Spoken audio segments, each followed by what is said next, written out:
नैनीताल को बड़ी सौगात। सीएम पुष्कर सिंह धामी ने 112 करोड़ की योजनाओं का लोकार्पण और शिलान्यास किया। मुख्यमंत्री पुष्कर सिंह धामी शुक्रवार को धारी ब्लॉक में हिमगिरी स्टेडियम लेटी बुंगा पहुंचे, जहां उन्होंने नैनीताल जिले को कुल 112.34 करोड़ रुपए की विकास परियोजनाओं की सौगात दी। इस दौरान सीएम ने 17 योजनाओं का लोकार्पण और शिलान्यास किया। कार्यक्रम में मुख्यमंत्री ने 70.73 करोड़ की लागत से तैयार 8 विकास योजनाओं का लोकार्पण किया, जिसमें मुख्य रूप से शामिल हैं: पहला 4.53 करोड़ की लागत से सैनिटोरियस में अल्मोड़ा रोड तक भवाली बाईपास भाग 1 का डामरीकरण, दूसरा 11.62 करोड़ से भवाली सैनिटोरियम से नैनी बैंड तक भवाली बाईपास भाग 2 का सुधारीकरण, तीसरा 7.95 करोड़ से भीमताल बाईपास मोटर मार्ग का उन्नयन, 16.62 करोड़ से भीमताल खुटानी चाफी परमपुरी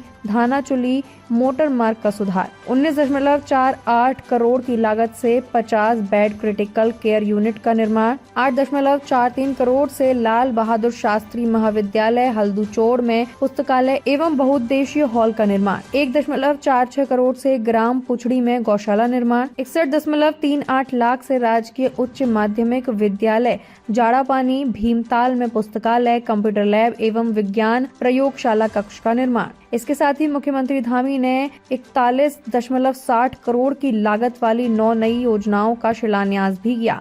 इसमें शामिल हैं 5.35 करोड़ से राजकीय महाविद्यालय लालकुआ में परीक्षा भवन, 97.72 लाख से लाल बहादुर शास्त्री महाविद्यालय में चहारी दीवारी, 1.5 करोड़ से इंदिरा गांधी अंतर्राष्ट्रीय स्टेडियम गोलापार में स्विमिंग पूल टेंसाइल शेड व कवरिंग, 46.54 लाख से झड़गांव में भवन निर्माण, 75 लाख से ओखल कांड में सभागार कक्ष, 45 लाख से रामनगर में टाइप 4 आवासीय भवन, 9.81 करोड़ से बेताल घाट में दूनी खाल राती घाट मोटर मार्ग निर्माण, 8.19 करोड़ से पंगोट देचारी मार्ग का नवनिर्माण, इंदिरा गांधी अंतर्राष्ट्रीय स्टेडियम गोलापार में बाढ़ सुरक्षा कार्यों की नई योजनाएं।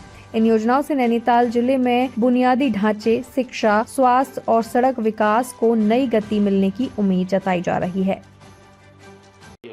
जहां हमने प्रदेश में एक और सख्त धर्मांतरण रोधी कानून लागू किया है, वहीं हमने एक दंगा नियंत्रण के लिए, दंगा रोकने के लिए दंगा रोधी कानून लागू किया है। वहीं लैंड जिहाद, लव जिहाद और थूक जिहाद जैसी मुल्लावादी कट्टर प्रवृत्तियों के खिलाफ भी कड़ी कार्रवाई सुनिश्चित की है। बनभुलपुरा का उदाहरण आप सभी ने देखा होगा। हमारी सरकार ने जब बनभुलपुरा क्षेत्र में दंगा हुआ था, उन दंगाइयों के खिलाफ इतनी कठोर कार्रवाई करी थी, कड़ी कार्रवाई की थी कि आज भी कोई भी व्यक्ति अब सरकारी जमीन पर कब्जा करने से पहले 100 बार सोचता है, और जिन्होंने कर लिया है आजकल वो स्वयं ही उस कब्जे वाले स्थान को खाली कर रहे हैं, अपने कब्जों को स्वयं ही तोड़ रहे हैं। परंतु जब हम ये सब काम कर रहे हैं तो पूरे प्रदेश के लोग खुश हो रहे हैं। हमारे पूरे प्रदेश के लोगों में एक उत्साह का वातावरण है कि यहाँ की डेमोग्राफी, यहाँ के संस्कृति, यहाँ के सांस्कृतिक मूल्य खराब नहीं होंगे, देवभूमि का मूल अस्तित्व खराब नहीं होगा। लेकिन हमारे कांग्रेस के मित्र हमारे द्वारा जो हम लैंड जिहाद पर कार्रवाई कर रहे हैं, उस लैंड जिहाद पर कार्रवाई करने पर भी उनको दिक्कत हो रही है। भाइयों बहनों, इन्हें लैंड जिहाद करने वाले अच्छे लगते हैं। कांग्रेस ने हमारी देवभूमि की डेमोग्राफी को बिगाड़ने के ऐसे ऐसे स्थानों पर विशेष समुदाय के लोगों को बसाने का काम किया है, जहां कभी उस समुदाय के लोगों का कोई नामो निशान नहीं होता था, कोई अस्तित्व नहीं होता था। ऐसे स्थानों पर भी वो लोग बस गए हैं। हाल ही में मेरे संज्ञान में यही इसी के आसपास इसी क्षेत्र का भी एक मामला आया है, जहां जंगलों के बीच में बड़े स्तर पर कब्जा करके एक अवैध इमारत खड़ी कर दी गई है।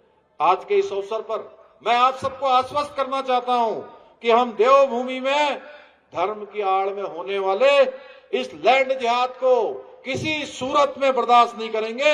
ऐसे सभी निर्माणों को मिट्टी में मिलाकर ही दम लेंगे। भाइयों बहनों।